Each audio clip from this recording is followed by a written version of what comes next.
لله الحمد لله رب العالمين والعاقبة للمتقين صلاة وسلاما على رسوله الكريم أما بعد فأعوذ بالله من الشيطان الرجيم بسم الله الرحمن الرحيم والكاظمين الغيظ والعافين عن الناس والله يحب المحسنين صدق الله مولانا العظيم وصدق رسوله النبي الكريم ونحن على ذلك من الشاهدين والشاكرين السلام علیکم ورحمۃ اللہ وبرکاتہ۔ تمام تعریف اللہ کے لیے جو رب ہے عالمین کا، خالق و مالک ہے کائنات سارے جہان کا۔ اللہ کی تعریف کے بعد درود ہو جناب حضرت محمد مصطفیٰ صلی اللہ تعالی علیہ وسلم اور آپ کی آل پر۔ جیسا کہ آپ کا مرتبہ ہے، عظمت و شان ہے کہ آپ نبیوں کے بھی نبی ہیں اور رسولوں کے بھی رسول ہیں، شاہوں کے تاج تاجداروں کے بھی تاجدار ہیں، کشتی ملت کے کھیونہار سب سے انوکھے اور سب سے نرالے ہیں۔ حضرت عبداللہ کی آنکھوں کے تارے اور عام نبی کے راج دلارے ہیں، جن کا نام گرامی جناب محمد الرسول اللہ صلی اللہ تعالی علیہ وسلم، جو 14ویں کے چاند سے بھی زیادہ روشن اور اللہ کے بعد سب سے افضل و اعلیٰ ہیں۔ آپ کی مقدس بارگاہ میں بادب درود و سلام کا ہدیہ پیش کریں اور محبت سے پڑھیں، اللہم صلی علی سیدنا و شفیعنا و نبینا و حبیبنا و مولانا محمد وبارک وسلم صلاۃ و سلاما علیک یا رسول اللہ، الصلاۃ والسلام علیک یا حبیب اللہ، الصلاۃ والسلام علیک یا نبی اللہ۔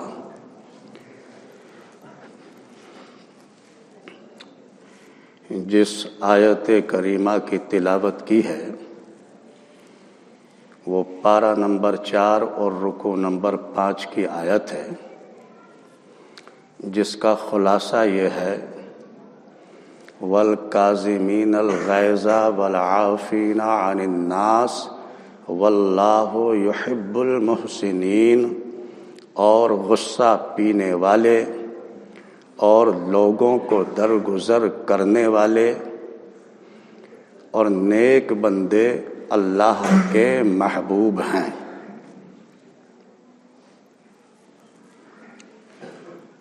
محترم بزرگوں اور دوستوں، پیارے اسلامی بھائیوں، اللہ کے نیک بندوں کے اخلاق نہایت ہی عمدہ ہوتے ہیں۔ اللہ کے نیک بندے صابر و شاکر ہوتے ہیں۔ اللہ کے نیک بندے خطاؤں کو معاف کر دیتے ہیں، اور اللہ کے نیک بندے دشمنوں کے لیے بھی بھلائی ہی سوچتے ہیں۔ اللہ کے نیک بندے کبھی بھی تکلیفوں پر غصہ نہیں ہوتے اور تکلیف سہنے کے بعد بھی صبر ہی کرتے ہیں۔ اللہ کے نیک بندوں کے اخلاق بہت ہی بلند ہوتے ہیں، تاریخ کا مطالعہ کرنے والے اور اسلام کے واقعات کو پڑھنے والوں کو اچھی طرح معلوم ہے اور یہ جانتے ہیں کہ دین نہ کتابوں سے نہ کالج کے ہے در سے پیدا، دین ہوتا ہے بزرگوں کی نظر سے پیدا۔ اللہ کے ان نیک بندوں کے واقعات، ولیوں کی کرامتیں، نبیوں کے معجزات، ان سبھی سے ہمیں خدا کی پہچان ہو رہی ہے اور ہم اپنے رب کو پہچان رہے ہیں اور مان رہے ہیں۔ حضرت شیخ سعدی رحمۃ اللہ علیہ نے اپنی کتاب گلستہ بوستہ میں ایک حکایت لکھی ہے، اور اس حکایت کو لکھنے کا جو اصل مقصد ہے شیخ سعدی کا، وہ لوگوں میں قوت برداشت کی ترغیب دی گئی ہے تاکہ لوگ اپنے اندر یہ قوت لائیں، یہ مضبوطی پیدا کریں برداشت کے لیے کہ اگر انہیں تکلیفیں بھی پہنچیں، کوئی ان کو برا بھی کہے تو پھر بھی وہ برداشت کریں اور غصہ نہ ہو۔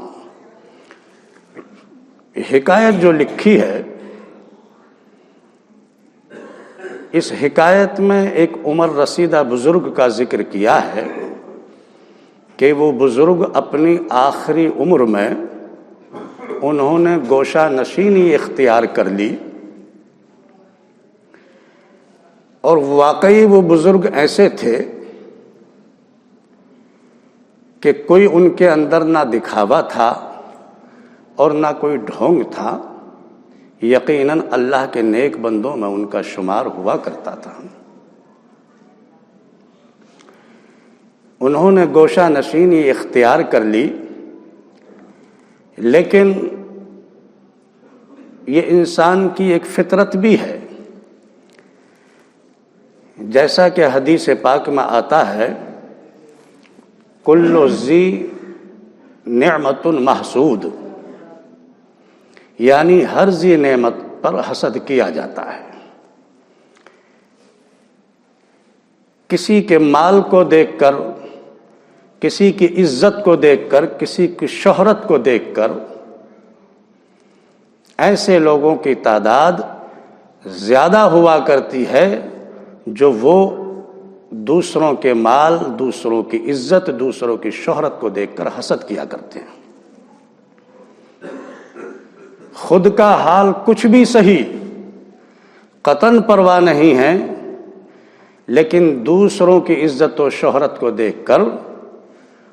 وہ حسد کیا کرتے ہیں۔ یہاں تک کہ یہ حسد ہماری فطرت میں اتنی جگہ بنا چکا ہے کہ اللہ کے نیک بندوں کے ساتھ بھی جب کہ وہ نہ کسی کا مال چھین رہے ہیں، نہ کسی کی عزت پر ڈاکہ ڈال رہے ہیں، وہ اپنے رب کی عطا کی ہوئی نعمتوں پر شکر گزار ہیں اور اللہ کی نعمتوں کا ہی شکر کرتے رہتے ہیں۔ ان کے لیے بھی لوگوں کا مزاج ایسا بن چکا ہے کہ ان کی شہرت، ان کی عزت، ان کی قدر و قیمت پر بھی حسد کیا کرتے ہیں، یہاں تک کہ زندگی جس امام کے پیچھے گزار دی جاتی ہے نماز پڑھتے پڑھتے، اس امام کے لیے بھی حسد کا مزاج رکھتے ہیں، جبکہ یہ اچھی طرح سے ہم جانتے ہیں کہ امام کا مقام نائب رسول ہے، بڑا اونچا بلند مقام ہے۔ نائب رسول کی توہین کرنا سیدھے سیدھے اللہ کے پیارے محبوب کی توہین کرنا ہے، اور اللہ کے پیارے محبوب کی توہین کرنا سیدھے اس بات کو ہمیں سمجھ لینا چاہیے کہ ایمان سے ہاتھ دھو بیٹھتا ہے، اور اپنے رب کو ناراض کر لیتا ہے۔ بہرحال ہم سنتے ہیں اور سمجھتے بھی ہیں، لیکن عمل کرنے کی کوشش نہیں کرتے۔ ہماری فطرت میں جو دنیا کی چیزیں رچ گئی ہیں، بس گئی ہیں، بس انہی سے ہمیں پیار ہو گیا ہے اور انہی پر ہم پوری طرح سے پابند ہیں، اسی کو اپنی زندگی میں اپنے عمل میں لائے ہوئے ہیں، جبکہ ضرورت اس بات کی ہے کہ اللہ کے کلام کو سمجھا جائے، فرمان رسول کو سمجھا جائے، اور اللہ کے ان نیک بندوں کی راہ اختیار کی جائے تاکہ ہماری بھی آخرت سدھر جائے۔ بہرحال جو حضرت شیخ سعدی رحمۃ اللہ علیہ نے ایک نیک بندے، ایک بزرگ کی حکایت لکھی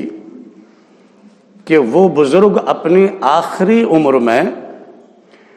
گوشہ نشینی اختیار کر لی، اور ان کا حال یہ تھا کہ اپنی ذات سے کسی کو تکلیف نہیں پہنچاتے تھے اور نہ ہی کوئی عمل دکھاوے کے لیے کیا کرتے تھے، نہایت ہی نیک بزرگ تھے۔ لیکن وہ بات یہ ہے کہ یہ انسان کی فطرت ہے، ان کا بھی ایک بدخواہ ان کے لیے پیدا ہو گیا، اور وہ ہمیشہ ان کی برائی کے پہلو کو تلاش کرنے میں لگا رہتا تھا، اور جگہ جگہ جہاں بھی جاتا ان کی برائی کیا کرتا۔ کبھی کہتا کہ ان رنگے ہوئے گیدڑوں پر اعتبار مت کرنا، کبھی کہتا کہ یہ صرف ڈھونگ رچائے ہوئے ہیں عبادت گزار ہونے کا، کبھی کوئی اور برائی ان میں کہتا، یعنی ہر طرح سے ان کو تکلیف پہنچاتا رہتا۔ جب یہ بات ان بزرگ کو معلوم ہوئی کہ میرے تعلق سے مجھے اس طرح سے کہا جاتا ہے، انسانی فطرت ہے کہ اپنی عزت پر حملہ، اپنی شہرت پر حملہ جب انسان دیکھتا ہے تو وہ آگ بگولا ہو جاتا ہے، لیکن اللہ کے ان نیک بندوں کے معاملات ہی الگ ہیں۔ جب انہیں یہ بات معلوم ہوئی کہ کوئی میری برائی کرتا ہے، مجھے تکلیف پہنچا رہا ہے، آپ ہرگز بھی اس کی طرف سے آپ نے نفرت نہیں کی، بلکہ بارگاہ الہی میں ہاتھ اٹھا دیے کہ اے میرے رب کریم، اگر واقعی جو میرے بارے میں وہ شخص کہتا ہے، اگر وہ میرے اندر کمیاں ہیں تو اپنے کرم سے ان کمیوں کو دور فرما دے۔ اے رب کریم، میں تجھ سے توبہ کرتا ہوں، مجھے توفیق دے توبہ کی کہ میں سچی توبہ کرتا ہوں، اگر واقعی اس طرح کی کمیاں میرے اندر ہیں تو ان کو معاف فرما دے۔ اور وہ بزرگ آگے دعا فرماتے ہیں کہ اے رب کریم، اگر واقعی وہ باتیں مجھ میں نہیں ہیں جو مجھ میں وہ شخص گناتا ہے، لوگوں کو بتاتا ہے، اگر یقیناً یہ اس کا بہتان ہے تو اے رب کریم، میں دعا کرتا ہوں کہ اس کو بھی بھلائی کے راستے پر رکھ اور اس کی بھی ان غلطیوں کو درگزر فرما دیجیے گا، اور اس کو بھی توبہ کی توفیق عطا فرما، اس کی آخرت بہت اعلیٰ اور بالا بنا دے۔ یعنی بزرگوں کے معاملات یہ ہیں کہ ہمیشہ جب ان کو کبھی تکلیف بھی پہنچتی ہے تو اس تکلیف پر بھی غصہ نہیں ہوتے، صبر کرتے ہیں، اور اپنے دشمنوں کے لیے بھی بد دعا نہیں کرتے، ان کی خطاؤں کو بھی معاف کر دیا کرتے ہیں، اور ہمیشہ ان کے لیے بھی بھلائی ہی سوچتے ہیں۔ حضرت شیخ سعدی رحمۃ اللہ علیہ کہتے ہیں کہ اگر کوئی میرا دشمن یا کسی کا دشمن اگر کسی کے ساتھ غلط کرے تو اس کو چاہیے کہ اس کے جواب میں پاکیزہ زندگی گزارے، تاکہ اس کا کہنا ہمیشہ کے لیے غلط ثابت ہو جائے۔ اور حضرت شیخ سعدی رحمۃ اللہ علیہ کہتے ہیں کہ اگر کوئی شخص میری غلطی کو، میری کمی کو میرے سامنے جب مجھ سے ذکر کر دے تو میں اس کو اپنا بہترین دوست خیال کرتا ہوں۔ یعنی مطلب یہ ہے کہ ہمیں چاہیے کہ اگر کسی غلطی کو ہم غلطی سمجھ رہے ہیں تو وہ اپنے لیے بھی غلطی مانیں، اور اپنے بھائی کے لیے بھی اگر کوئی غلطی ایسی ہے تو اپنی غلطی کو بھی دور کرنا چاہیے اور اپنے بھائی کو بھی اس غلطی سے آزاد رکھنا چاہیے۔ اب اس کا مطلب یہ ہرگز نہیں ہوگا کہ ہم اپنے بھائی کی کسی کمی کو دیکھ کر ایک اینٹ کی طرح جواب دیں یا کہنے میں ایک لاٹھی مار دیں۔ اس طرح سے تو وہ بجائے سدھرنے کے اور بگڑ جائے گا اور اس کی غلطی دور نہیں ہوگی۔ آپ اپنے اندر وہ اخلاق پیدا کریں اور اس انداز سے، اس محبت سے اپنے بھائی سے اس کی اس کمی کا ذکر کریں تاکہ اسے اپنی توہین محسوس نہ ہو اور اپنی غلطی کا ازالہ کر لے۔ حق کہنا چاہیے اور سچ کہنا چاہیے، لیکن افسوس آج ہمارے معاشرے میں خصوصی طور پر یہ حال ہمارے اسلامی بھائیوں کا بھی ہے کہ وہ خوشامد پسند بنتے چلے جا رہے ہیں۔ حق نہیں کہتے، سچ نہیں بولتے، بلکہ خوشامد کرتے ہیں، اور جس کی خوشامد کی جاتی ہے وہ شخص خوشامد پرست بن جاتا ہے، خوش آمدی بن جاتا ہے۔ ان کو خوش آمدی بنانے میں خوشامد پرست لوگوں کا ہی ہاتھ ہوا کرتا ہے۔ جس طرح سے حق نہ کہا جائے، سچ نہ کہا جائے اور خوشامد کی جائے بلا وجہ کسی کی، یہ بہت غلط عمل ہے اور عیب ہے۔ اسی طرح سے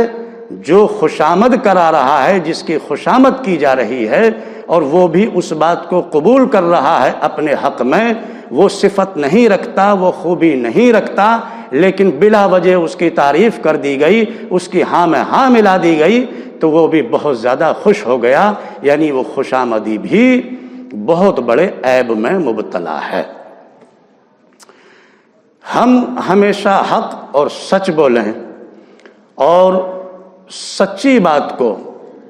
اگر کوئی بڑا سے بڑا بھی ہو تو اس کا ادب و احترام کرتے ہوئے اپنے حسن اخلاق سے اپنی یہ بات پہنچائیں جو بات سچ ہو اور حق ہو۔ اور اس کو بھی چاہیے جو اپنا مزاج یہ بنا چکا ہے کہ اسے صرف وہی لوگ پسند آتے ہیں جو اس کی ہاں میں ہاں ملاتے رہتے ہیں، اس کی ہمیشہ خوشامد کرتے رہتے ہیں، اور اس کا حال یہ ہو جاتا ہے کہ اللہ کے ان نیک بندوں سے، ان خیر خواہوں سے، شریف النفس لوگوں سے وہ دور ہوتا چلا جاتا ہے اور ان کو ہمیشہ وہ دشمن سمجھتا ہے۔ میں کہتا ہوں سوچنے کی بات ہے، حقیقی بات تو یہ ہے کہ دشمن وہ شریف النفس، یہ خیر خواہ یا اللہ کے نیک بندے نہیں ہیں، بلکہ دشمن وہ لوگ ہیں جو خوشامد پرست ہیں، ہر بات میں خوشامد کرتے ہیں، جو بات نہ ہو اس میں سچی نہ ہو اس بات میں بھی ہاں میں ہاں ملاتے رہتے ہیں، اور وہ ہاں میں ہاں ملا کر کے اسے ایک سچی اور اچھی بات سے دور کر دیتے ہیں۔ آج ہمارے معاشرے کا حال یہ ہو گیا ہے۔ پیارے اسلامی دوستو، حقیقت یہ ہے کہ ان اللہ کے نیک بندوں کی نظر سے، ان اللہ کے نیک بندوں کی دعاؤں سے لوگوں کی تقدیریں بدل گئی ہیں۔ حضرت معروف کرخی رحمت اللہ علیہ اپنے معتقدین قافلے کے ساتھ گزرے چلے جا رہے تھے، دریائے دجلہ کے کنارے پر پہنچے، دیکھا کہ کچھ نوجوان ہیں، وہ موج مستی میں ڈوبے ہوئے ہیں، شراب پیتے ہیں، گانا بجانا کر رہے ہیں۔ معتقدین نے یہ بات دیکھی تو کہا کہ حضرت ان کے لیے بد دعا فرما دیجئے کہ یہ لوگ اسی میں غرق ہو جائیں اور اسلامی معاشرہ ان سے محفوظ رہ جائے، ورنہ ان کی نحوست اسلامی معاشرے میں پھیلے گی۔ حضرت معروف کرخی رحمۃ اللہ علیہ نے کہا اچھا ہاتھ اٹھاؤ میں دعا کرتا ہوں اور تم سب آمین کہنا۔ حضرت معروف کرخی رحمۃ اللہ علیہ نے بارگاہ الہی میں ہاتھ اٹھائے، دعا کی کہ اے رب کریم، میں جن نوجوانوں کو دیکھ رہا ہوں اے اللہ تو ان کی آخرت بہتر بنا دے، ان کو آخرت میں اعلیٰ مقام عطا فرما دے، اور جو ان کی کمیاں ہیں وہ ان سے دور فرما دے۔ آپ کا دعا کرنا تھا کہ تھوڑی ہی دیر میں دیکھتے ہیں تو یہ دیکھا جاتا ہے کہ وہی نوجوان جو موج مستی میں ڈوبے ہوئے تھے ایک شریف النفس انسان بن کر، اچھے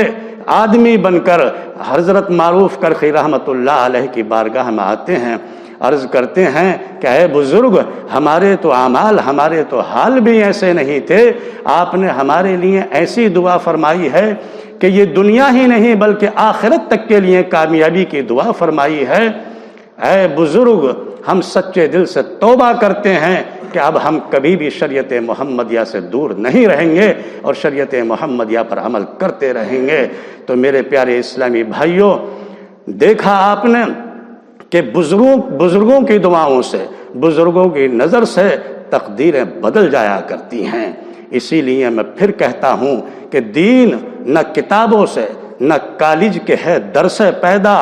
دین ہوتا ہے بزرگوں کی نظر سے پیدا۔ وآخر دعوانا الحمدللہ رب العالمین۔